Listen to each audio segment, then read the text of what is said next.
অসংখ্য নারী এবং সিভিলিয়ান মানুষকে হত্যা করা হয়েছে।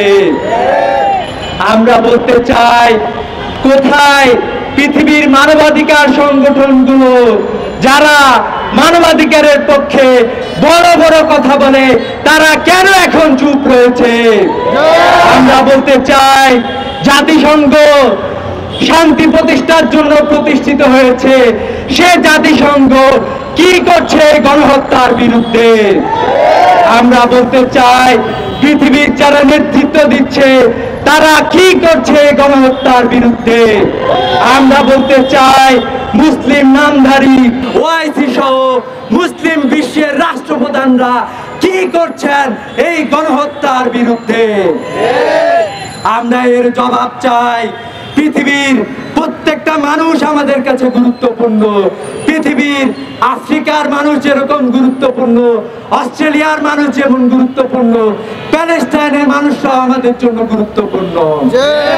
আমরা বলতে চাই, ইউক্রেনে যখন হামলা হয়েছে আমরা এটা নিন্দা এবং প্রতিবাদ জানিয়েছিলাম, কিন্তু আমরা দেখতে পেলাম ফিলিস্তিনে যে আক্রমণ চালানো হচ্ছে, এই আক্রমণের কোনো সুরাহা আমরা দেখতে পাচ্ছি না। যে শান্তি চুক্তি সংগঠিত হয়েছিল হামাস এবং ইসরায়েলের মধ্যে, সেই শান্তি চুক্তি ইসরায়েল লঙ্ঘন করেছে। আমরা আমরা আমরা আজকে দুঃখ ভারাক্রান্ত হৃদয় নিয়ে হাজির হয়েছি। আমরা দেখতে পাচ্ছি যে জনপদে হামলা হয়েছে, ঘর বাড়ি ঘুরে দেওয়া হয়েছে, ঘুমন্ত শিশু, ঘুমন্ত বৃদ্ধকে পর্যন্ত শহীদ করা হয়েছে। আমরা দেখেছি মায়ের কোলে শিশু এবং মা দুজনেই একসাথে শাহাদাত বরণ করেছে। আমরা দেখতে পেলাম যে একজন মানুষ আহত হলে তাকে যে হাসপাতালে দিয়ে চিকিৎসা করা হবে, সেই চিকিৎসা করানোর জন্য যে হাসপাতাল আছে, সেই হাসপাতালও ইহুদি বর্বর সন্ত্রাসীরা হামলা করে গুড়িয়ে দিয়েছে।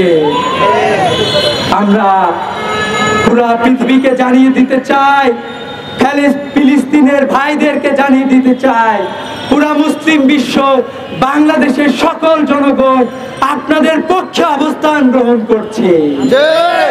বিশ্ব প্রতিটি মানবতাবাদী, প্রতিটি ধর্ম বর্ণের মানুষরা আপনাদের পক্ষে অবস্থান গ্রহণ করছে। আমরা বিশ্ব বিবেকবান সকল মুসলিম এবং সকল মানুষ ফিলিস্তিনের পক্ষে আমরা অবস্থান গ্রহণ করছি। আমরা ইসরায়েলি বর্বর সন্ত্রাসীদেরকে হুঁশিয়ার উচ্চারণ করতে চাই, পুরো পৃথিবী তোদের বিরুদ্ধে অবস্থান গ্রহণ করে, ফিলিস্তিনের পক্ষে অবস্থান গ্রহণ করে এক দুর্বার আন্দোলন গড়ে তুলবে ইনশাআল্লাহ। আমরা দেখেছি গত বছরে ফিলিস্তিনে যখন আক্রমণ হয়েছে, তখন বিশ্বের প্রতিটি দেশের তরুণ শিক্ষার্থীরা, ইউরোপ আমেরিকার বিশ্ববিদ্যালয়ের শিক্ষার্থীরা পর্যন্ত প্যালেস্টাইনের পক্ষে অবস্থান গ্রহণ করেছে। আমরা বাংলাদেশ থেকে আহ্বান জানাতে চাই বিশ্ব বিবেকের কাছে যে আপনারা দ্রুত পদক্ষেপ গ্রহণ করুন, অন্যথায় আপনারা যে নিজেদেরকে বিশ্ব নেতৃত্ব বলে দাবি করেন, আমরা আপনাদেরকে নেতা হিসেবে আপনাদেরকে আমরা মানব না। প্রিয় উপস্থিতি, আমরা দাবি জানাতে চাই আমাদের রাষ্ট্রপ্রধানের প্রতি যে আপনিও আপনার পক্ষ থেকে যথার্থ পদক্ষেপ গ্রহণ করেন। আমরা বাংলাদেশের আপামর জনতাকে জানাতে চাই যে ইসরায়েলের বিরুদ্ধে, ইসরায়েলি রাষ্ট্রের বিরুদ্ধে যে ঘৃণা আমাদের রয়েছে বিগত বছরগুলোতে, আমরা সে ঘৃণা অব্যাহত রাখলাম তোমাদের বিরুদ্ধে। সেই সাথে আমরা বাংলাদেশের আপামর জনতাকে জানাতে চাই যে ফিলিস্তিনের এই হত্যাযজ্ঞের বিরুদ্ধে, ইসরায়েলি হত্যাযজ্ঞের বিরুদ্ধে আমরা ইসরায়েলি পণ্য বয়কটের যে আন্দোলন শুরু করেছিলাম, সে আন্দোলন অব্যাহত থাকবে ইনশাআল্লাহ।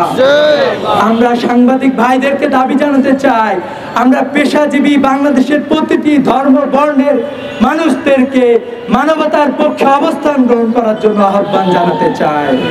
সেই সাথে ইসলামী ছাত্র শিবিরের কর্মীদেরকে বাংলাদেশের ফিলিস্তিনের পক্ষে জনমত গঠনের জন্য শুধু বাংলাদেশ না, পুরো পৃথিবীর মানুষকে এই আন্দোলনের পক্ষে অংশগ্রহণ করার জন্য, সম্পৃক্ত করার জন্য দুর্বার আন্দোলন গড়ে তোলার আহ্বান জানাচ্ছি।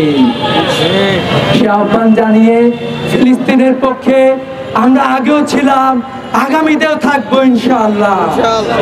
ফিলিস্তিনের ভাইদেরকে বলতে চাই যে বাংলাদেশের সকল জনগণ আপনাদের পক্ষে রয়েছে। ইসরায়েলি বর্বর সন্ত্রাসীরা ফিলিস্তিনের গাজার সরকারের গুরুত্বপূর্ণ ব্যক্তিদেরকে, হামাসের গুরুত্বপূর্ণ ব্যক্তিদেরকে হত্যা করে তারা ভেবেছে তাদের এই আন্দোলন তারা দমন করে দিতে পারবে।